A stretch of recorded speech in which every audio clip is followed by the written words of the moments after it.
Boa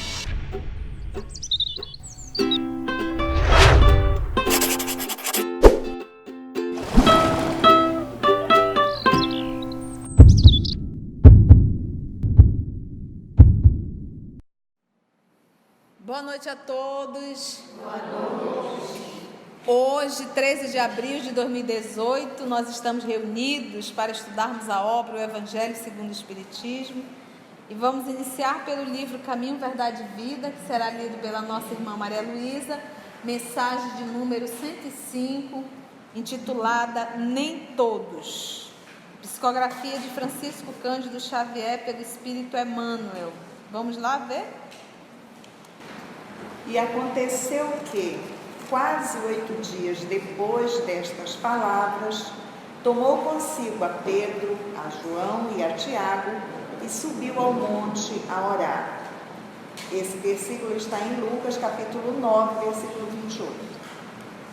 Digna de notar-se a atitude do Mestre, convidando apenas Simão e os filhos de Zebedeu para presenciarem a sublime manifestação do monte, quando Moisés e outro emissário divino estariam em contato direto com Jesus aos olhos dos discípulos.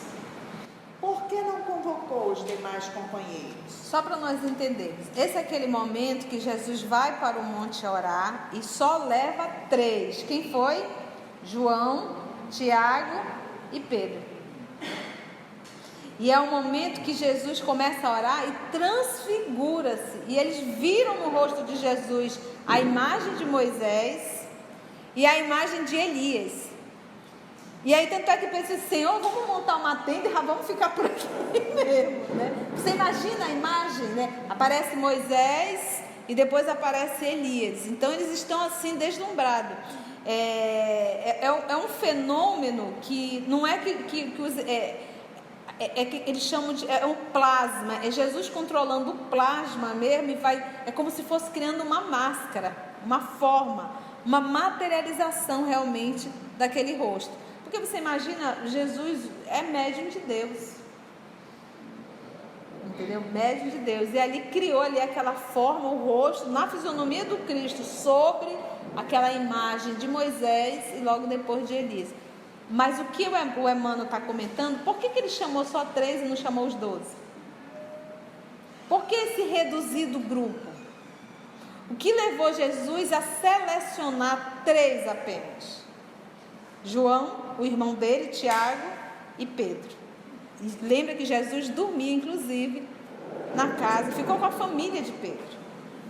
E Emmanuel vai comentar agora por que esses 3. Acaso Filipe ou André não teriam prazer na sublime revelação? Não era Tomé um companheiro indagador, ansioso por equações espirituais? No entanto, o Mestre sabia a causa de suas decisões, e somente ele poderia dosar convenientemente as dádivas do conhecimento superior. O fato deve ser lembrado por quantos desejam forçar a porta do plano espiritual.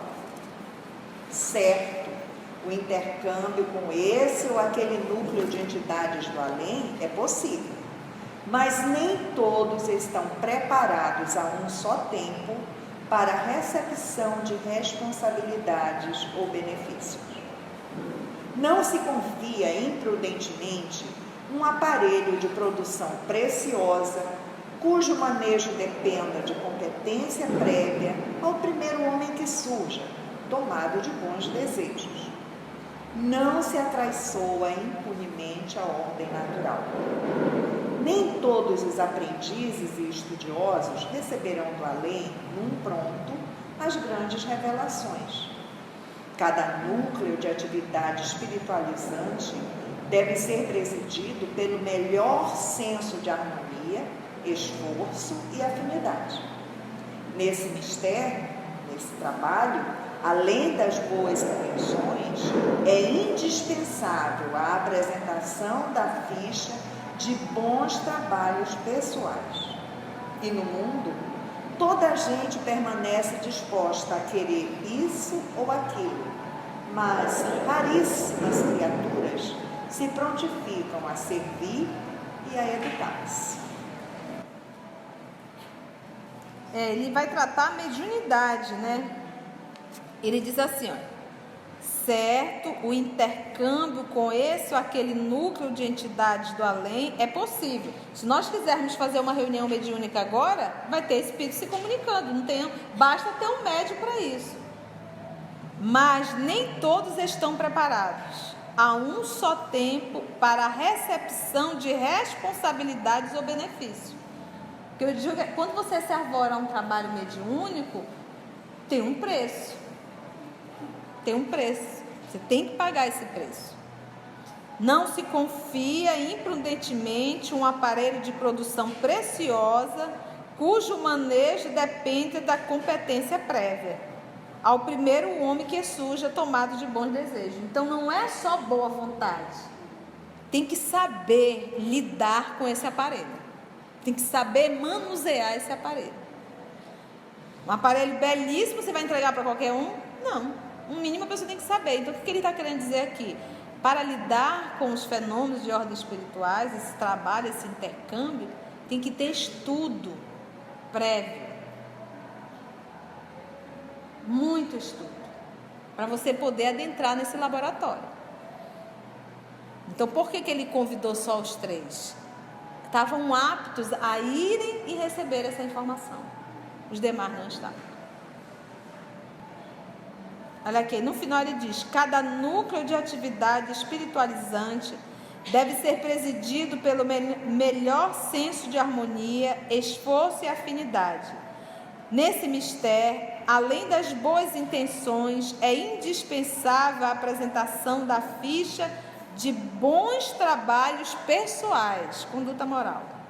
E no mundo, toda a gente permanece disposta a querer isso ou aquilo, mas raríssimas criaturas se prontificam a servir e a educar. Todo mundo quer, mas ninguém quer pagar o preço.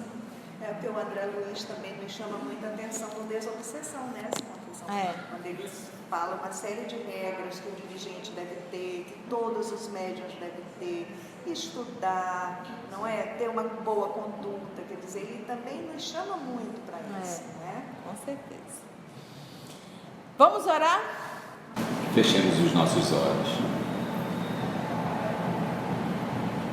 E assim, amado Mestre Jesus, reunido em Teu nome, te rogamos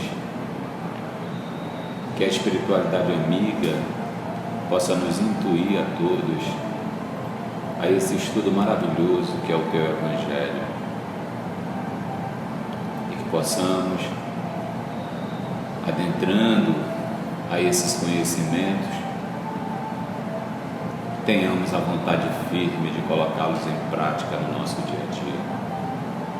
Abençoa-nos, Mestre, que a Tua paz, que a Tua luz nos envolva e que possamos dar início, com a Tua permissão, ao Evangelho.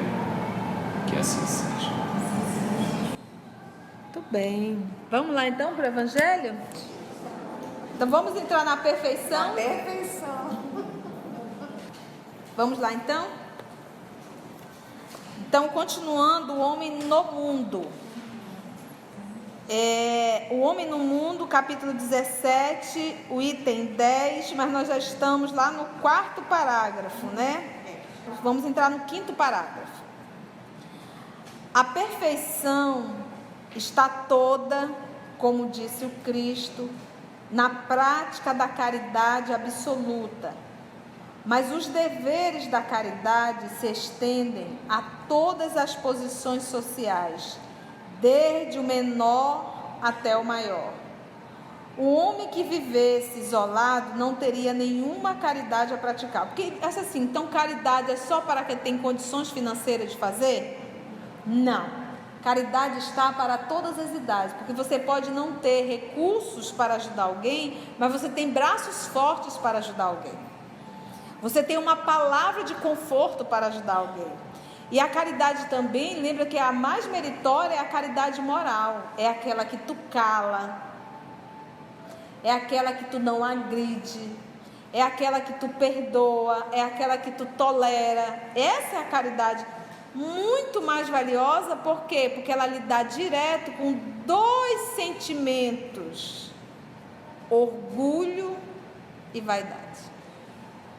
Então a caridade moral, ela vem de frente com esses dois dragões que existem dentro de nós, com essas duas feras que nos têm afastado do processo de evolução há milênios, né? Então é a caridade moral. Então a caridade moral não precisa ter dinheiro, não precisa ter recurso. Então quando ele diz a perfeição está toda, como disse o Cristo, na prática da caridade absoluta, mas os deveres da caridade se estendem a todas as posições sociais. Porque a caridade de ordem material, esse serviço assistencial que eu faço, que nós fazemos, quase sempre ou sempre é com o que sobra. E com o que sobra mesmo. Nós ainda não estamos nesse nível de tirar do que vai nos fazer falta. Não é verdade? De ordem material. Mas ele fala que toda a sociedade, então todos estão aptos a fazer. O homem que vivesse isolado não teria nenhuma caridade a praticar. Porque ele vai fazer caridade para quem? Para papagaio? Ele tem que conviver. E a única forma realmente é conviver. Ninguém evolui isolado.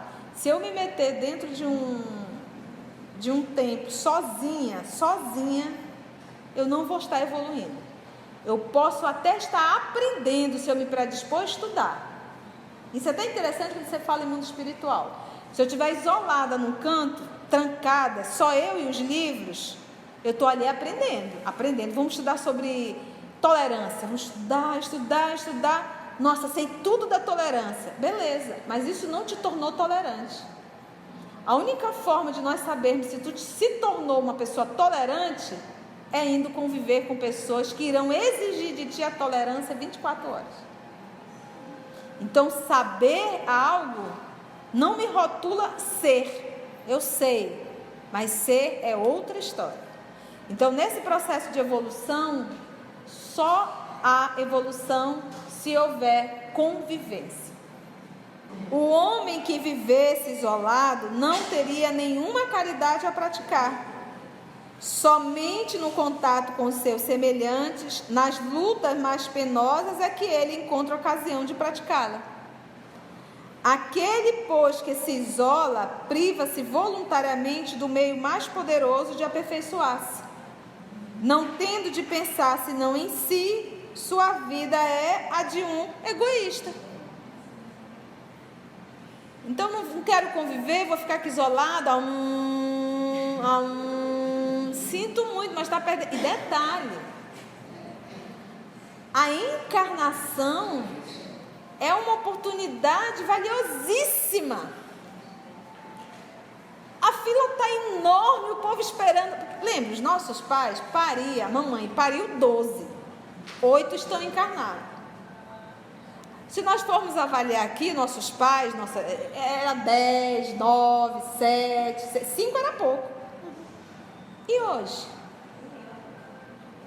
Um espocando 2. Isso quer dizer o quê? Está mais difícil.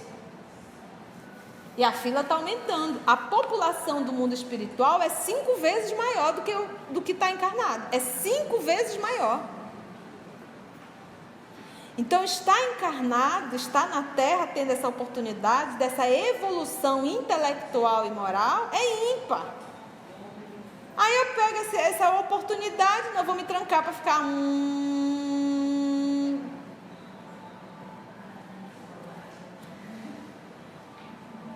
É como se dissesse assim, olha, tu está no melhor supermercado do mundo, está aqui o carrinho e o dinheiro.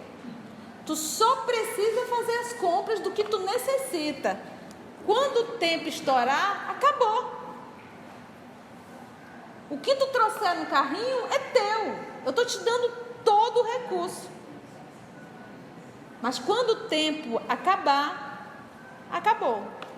Entendeu? Entendi. Entendeu mesmo? Entendi. Então repete. Eu vou entrar no supermercado, que é mais ou menos assim quando a gente reencarna. Eu vou entrar no supermercado, o senhor está me dando um carro, o carrinho e o dinheiro. para eu fazer a compra, e eu tenho um tempo determinado, tem data de validade. Isso, tem tempo determinado. Então, vamos fazer, beleza. Solta a criatura no carrinho. O tempo começa a marcar. Aí vai lá ver a tinta do cabelo, pega o shampoo, cheira, vai lá nos pratinhos, nas panelinhas, olha, vê isso, vê aquilo, compara. Só que o tempo não para. O tempo urge. Aí vai ali na parte da oficina, vê o parafuso tal, a lixadeira não sei o quê. E foi avisado que seria o essencial. E aí, quando ele vai chegando próximo do arroz, do feijão, apaga tudo, desliga, ele é sugado. Mas, sim, o tempo acabou. Mas agora que eu estava começando... Mas foi avisado para você. Então, a nossa encarnação é isso. Apesar de nós termos sido avisados, recebemos todo, porque olha, recebemos um corpo e um planeta. E o que nós necessitamos para permanecermos vivos, quase tudo é dado. O oxigênio não tem aí, vende-se oxigênio tanto, né? O que nos falta é porque é excesso para muitos os egoístas. Mas o alimento que tem no planeta daria para alimentar todo mundo. Faltaria para ninguém. E aí a criatura vai... E agora? O que você fez? O que você trouxe no seu carrinho? E nesse processo de evolução, nós perdemos o essencial. E qual é o essencial? O que nós viemos fazer aqui? Brincar de casinha? Arrumar um Brad Pitt? Mas a gente esquece. Brincar de diploma, de certificado, colocar um monte na parede, sair no jornal. Não fez agora, né? Não fez? Qualquer mergulhinho, tô aqui, tô ali, né? Quais são os valores da vida? O que eu vim fazer aqui nessa terra? Qual é o meu propósito de evolução? Então esse é o essencial que nós normalmente o quê? Esquecemos. Esse nosso processo de evolução mesmo, intelecto e moral. Não imagineis, portanto, que para viverdes em constante comunhão conosco, para viverdes sob as vistas do Senhor, seja preciso que vos mortifiqueis com cilícios e vos cobrais de cinza. Não. Ainda uma vez vos dissemos, sede felizes segundo as necessidades da humanidade, mas que a nossa felicidade nunca entre um pensamento ou um ato que eu possa ofender ou fazer que se vele o semblante dos que vos amam e dirigem. Deus é amor, Ele abençoa aqueles que amam santamente. Essa mensagem foi de um espírito protetor em Bordeaux, 1863. Sede felizes segundo as necessidades da humanidade, mas que na nossa felicidade nunca entre um pensamento ou um ato que o possa ofender. Ofender a quem?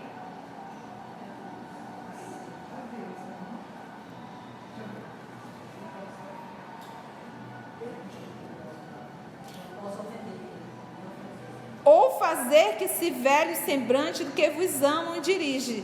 De quem que ele está falando? A mim? Para viver sobre as vistas do Senhor, seja preciso que vos para o Senhor, para que não venhamos a nos envergonhar. E ele diz, e nem aqueles a quem nós convivemos. Porque às vezes a minha felicidade, quando os espíritos perguntam, o que é o bem? A gente fica a dúvida, o que é o bem? É o bem para todos. Quando o bem é só para mim, já é o mal. Esse é André Luiz, no mundo espiritual. O que é o bem? É o bem para todos. O que é o mal? O bem só para si.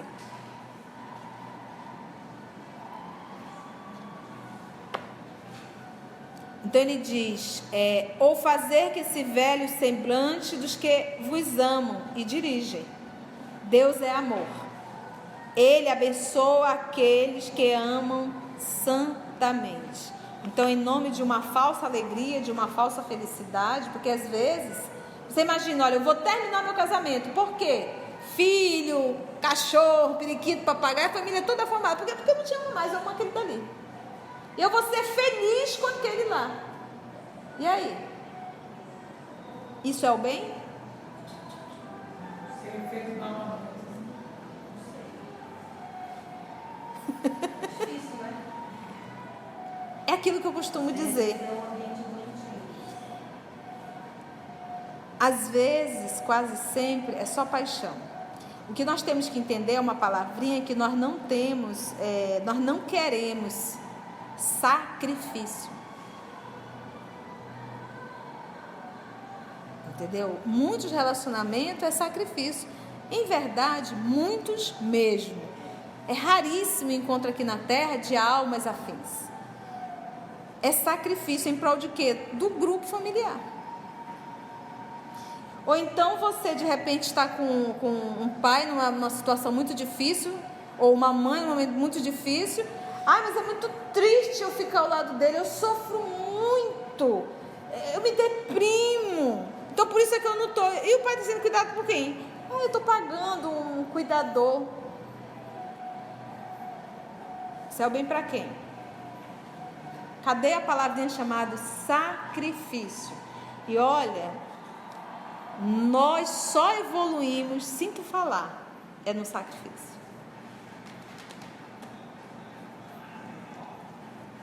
É aonde a gente começa a evoluir, é porque é aquela caminhada, se alguém te pediu para caminhar 1000, caminha. Se alguém te pedir a verte, oferece também é o sacrifício. Entendeu? E é no sacrifício que a gente cresce. E feliz daquele que compreende. E muito que a gente vive é tão difícil a gente chegar nesse nível. Porque quando a gente começa, a gente chega aqui, a gente vai evoluindo, não é bem isso que a gente começa a ver, né? E a gente vai naquela nossa formação, já vendo esses erros e buscando, na verdade, essa acomodação, né? Essa questão da felicidade, de querer que tudo me traga um bem. Eu me sinto aí, a gente realmente se afasta desse sacrifício, né? Às vezes até como uma proteção. Uma falsa proteção. É por isso que Jesus tem uma frase que ele diz assim: todo aquele que quiser salvar a própria vida, perdê-la. Entendeste? Perdê-la.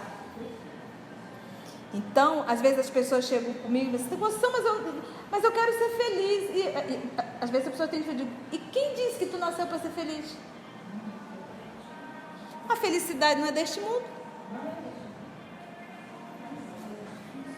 Porque o que acontece? O que acontece? No grau de evolução que nós estamos, espiritualmente falando, a nossa o que nos traz felicidade são coisas pueris. Se eu perguntar de uma amada Teresa o que é felicidade para ela, a felicidade é realmente para ela, mas a felicidade dela é o quê? Fazer a vontade de Deus. A minha felicidade ainda, nesse nosso grau de evolução, é fazer a minha vontade. Esse mundo não entende essa felicidade. Não entende que é uma felicidade transitória.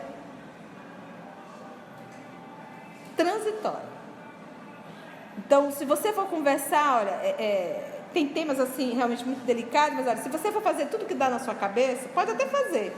Depois pergunta, e aí? Tá feliz? Valeu a dúvida. Te sente pleno?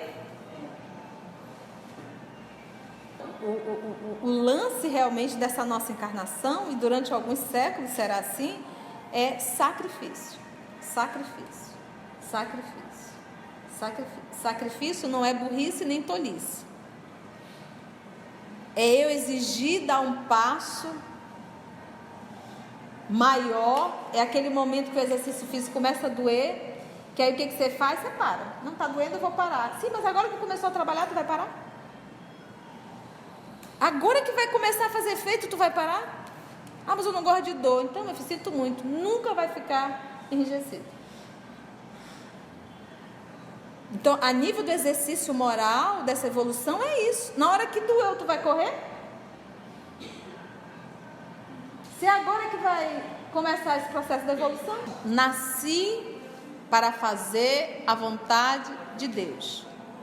Qual a característica do humano terráqueo? Rebeldia à lei de Deus. Vamos pegar papai, mamãe e um filho. A mãe diz: vá para a escola. O menino é desobediente. O que ele quer é ir para o cinema. Tá? Então, por uma imposição, ele vai à escola. Te pergunto, o melhor é realmente ele ir para a escola. Ele está feliz? Mas é o melhor para ele? Então, dentro daquele nível de consciência daquela criança, daquele adolescente, o melhor para ele era estar no cinema. A alegria dele, a felicidade plena dele era estar no cinema. Mas o pai e a mãe percebem que o melhor para ele, mas ele vai por uma imposição. O melhor para ele é ir para a escola. Deus não nos impõe. Ele dá o livre-arbítrio. Então, o que ele diz? Está ali a escola, que é um sacrifício. Para ti ainda é. Se fosse uma criança, um espírito superior, ele iria cantando para a escola. Morto de alegre. Aquilo não seria sacrifício nenhum. Porque ele entende o benefício. Mas para um espírito rebelde, é um sacrifício enorme. Prefiro o cinema, eu quero a moleza. É tanto que ele começa a se sabotar e vai para o cinema. Nesse processo de livre-arbítrio, o que eu faço? Ah, não vou não. Fazer sacrifício para quê? Ali é tão difícil, eu não gosto de nada. Eu vou ser feliz, eu vou para onde? Você está entendendo esse exemplo bem? Então, na nossa condição, minha amiga, para a nossa condição humana, cheia de encrencas a resolver, nós tínhamos que fazer sacrifício. Sacrifício por quê? Porque fazer a vontade de Deus é um sacrifício. Vamos pegar a Joana de Cusa. Quando ela foi buscar Jesus, ela queria largar o marido. O cara era alcoólatra, jogava, prostituto, tudo, pacote completo. Ela não tinha filhos. Senhor, desde que eu ouvi tua palavra, eu quero te seguir. Ela queria seguir, ela queria só seguir Jesus e largar tudo. Queria ser uma divulgadora. O que ele disse para ela? Tá certo, larga teu marido, vem e segue-me. Não, volta e o ama como um filho. É complicadíssimo. Se fosse fácil, nós não precisaríamos mais passar por essa prova. É aquilo que eu costumo falar, nós costumamos falar. Quanto mais difícil é uma prova, isso me mostra o quanto eu ainda não conheço essa prova. Quando você dá uma prova para o menino, que ele vai responder, já sabia. Aquilo ali para ele não é mais nem prova. Aquilo ali é brincadeira. Cadê, professora? Beleza, 10. Então, eu vou ter que complicar isso aqui. Vamos passar agora exercícios mais profundos. Entendeu? Ele chamou. Hã? Porque ele estudou, provavelmente vai ter tido sacrifício já anterior, a prova foi fácil. Exatamente, ele já aprendeu a lição. Por isso aqui que ele faz, manda novas. Essas lições, gente, que nós vivemos aqui na Terra, isso é a alfabetização da espiritualidade aí. Nós somos embriões da espiritualidade.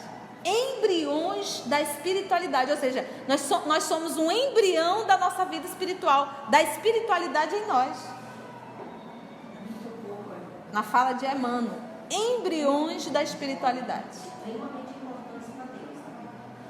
Nós somos extremamente importantes para Deus, apesar... Até o verme. É isso. Todos, assim. Tudo é criação. Sem a gente negar que também nós somos criação de Deus. Somos criação de Deus acomodados. Entendeu? Acomodados. Muitas vezes a gente tem vontade de perguntar e não pergunta, né? Certo. O sacrifício só é meu, o sacrifício tem que ser da outra pessoa. Ah, não tem uma coisa que você faz toda a tua parte, você não pode fazer do outro? O O que importa é a tua consciência estar tranquila, em que você fez o máximo, você deu tudo, mas eu não posso exigir o sacrifício do outro. Isso em família, então. Não lembrando que a Conceição está falando aqui, e a gente voltando ao estudo do Boa Nova de Joana, quando ela fala o Cristo, depois que ela queria impor, ela coloca essa palavra. A palavra impor, o Evangelho. O Evangelho é o marido, a mudança, né? É o que a gente quer fazer o outro. Eu não posso ser responsável pelo outro, pela mudança do outro. Eu sou responsável pela minha mudança. Mas né? aí, por exemplo, como ela colocou muito claro o sacrifício, Jesus disse para Joana, volta. E ela, te garanto que ela fez por ela e por ele. Né? Mas ele pediu dela, não pediu do marido. Sim, perfeito. Porque Entendeste? ela já entendia. Ela já entendia, o marido não. O marido não. É tipo a felicidade. A nossa, eu vejo que a discussão da felicidade ainda, a gente tem que conhecer que felicidade a gente está falando. Que buscais? O que eu busco, né? Porque às vezes a gente ainda está nessa felicidade ilusória que é desse mundo. Né? Então, eu quero essa felicidade ou a verdadeira felicidade? A água pura. A água viva. pura. A água viva, né, do Então, Boa é Nova. essa água. O que eu busco? Porque às vezes a gente quer essa felicidade momentânea, que às vezes é 80 anos, né? Então, eu buscar, não quero a verdadeira felicidade que me leva ao sacrifício, de fazer a vontade do Pai, de ser um homem de bem, de fazer o bem, apesar que o outro pense que está me enganando, mas é o problema dele, mas eu fazer a minha parte. Então, para a gente, ainda fica essa dificuldade de dizer assim, mas o outro, tá? Eu me preocupo muito ainda com o outro, e deixo de me preocupar comigo, de fazer as mudanças que são necessárias para a minha evolução. O outro é o outro. E ele vai responder por ele. O outro, inclusive, pode decidir não fazer sacrifício nenhum. O problema é dele. É dele. Isso. As escolhas de cada um. Para isso o livre-arbítrio. Para isso o livre-arbítrio. E o Evangelho diz: seja tolerante e indulgente com os erros alheios e severo para com os vossos. Por quê? Porque eu posso exigir de mim e ser severo. Ele coloca a palavra severo, por quê? Porque algumas vezes eu não vou querer fazer. Eu não quero. Não estou predisposta, dói muito. Aí seja severo. Vá e faça. Aí é quando eu me imponho o sacrifício. Eu me imponho o sacrifício. É uma imposição. Eu não quero, mas eu vou e não. Eu preciso disso para evoluir. Então eu me imponho esse sacrifício. E dói. E como dói? Esse processo de evolução nos dói muito ainda. Por quê? Porque a gente está numa zona de conforto. A gente não quer fazer sacrifício. A gente não quer sair do nosso comodismo. Ainda dói. Existe uma mãozona aí conduzindo. Sabe aquela mãozinha que dá um empurrão? Existe uma mãozona conduzindo. Sabe quem é? Deus. Instinto maternal. Todo aquele movimento de sair, de alimentar, de amamentar, de cuidar, se de repente você vê um filho em perigo, tu é capaz de... Tu nem pensa. Tu vai lá na frente e pega. Instinto. Por isso que o Chico dizia, a maternidade é um segredo entre a mãe e Deus. E se há uma dedicação do pai, entendeu? O pai psicologicamente é aquela figura do provedor. Psiquicamente o pai, né, um homem estruturado, ele tem ele traz essa forma, ele é o provedor, ele sustenta, ele alimenta, ele traz o alimento. É aquela mesma história de sair para a caça e trazer a caça. E a mulher matar a caça para construir, para o lar, entendeste? Então, é um segredo. E muito aí é a mãozona de Deus, que é o instinto verdadeiramente. E há criaturas que sobressaem, não. Como é que eu posso falar? Abandona esse instinto e mata seu filho. Abandona seu filho. Entendeu? Isso aí é outra coisa. Mas o instinto mesmo de conservação, o instinto maternal, aliás, é realmente para cuidar. E o tempo já foi. Alguma pergunta mais? Fala. Eu só defender os pais agora. Defenda. Tem mães, pães, né, que dizem, né? Pães. Não, mas hoje a visão do pai mudou muito. Antes mesmo, essa visão, antigamente a visão era o pai provedor mesmo. O pai era o provedor de casa, a mãe que cuidava dos filhos, né? Mas hoje o pai já colabora Participa muito, mais. participa muito, né? Quer dizer, até isso está evoluindo, né? O pai, o homem está evoluindo isso, chegando a participar da vida dos filhos, né? Mas ele na condição de um provedor, nós colocamos essas figuras principais. Mas isso não querendo dizer que ele não vai participar, ele deve realmente participar. Antes ele só era esse Só o provedor mesmo, né? Puro provedor, né? Hoje não, hoje ele participa. Vocês sempre, eu queria fazer uma pergunta, não sei se a Catarina respondeu o caso do meu pai. Não, pergunte. Será que eu poderia então considerar, né, a partir dessa sua colocação a respeito do sacrifício, que o sacrifício ele é necessário, faz parte da nossa vida e a gente vai ter que conviver com ele durante toda a nossa existência aqui? Até o amor fazer parte de mim. Lembra de Jesus? O que ele fez quando ele encarnou? Se sacrificou, entregou a vida. E ele fez esse movimento, sabe por quê? Porque ele nos ama muito. Então o que acontece? Na nossa condição, o sacrifício é uma imposição. Lembra aquela história de eu fazer ofertas a Deus, oferendas a Deus? Então, qual é a verdadeira oferenda que devemos fazer a Deus? Qual é o sacrifício? A gente não sacrificava animais? Então, dentro dessa maturidade psicológica, espiritual, o sacrifício agora é meu. É sacrificar os meus gostos, os meus pendores, as minhas tendências para fazer a vontade de Deus. Então, o sacrifício que agrada a Deus é esse que eu estou evoluindo como ser humano.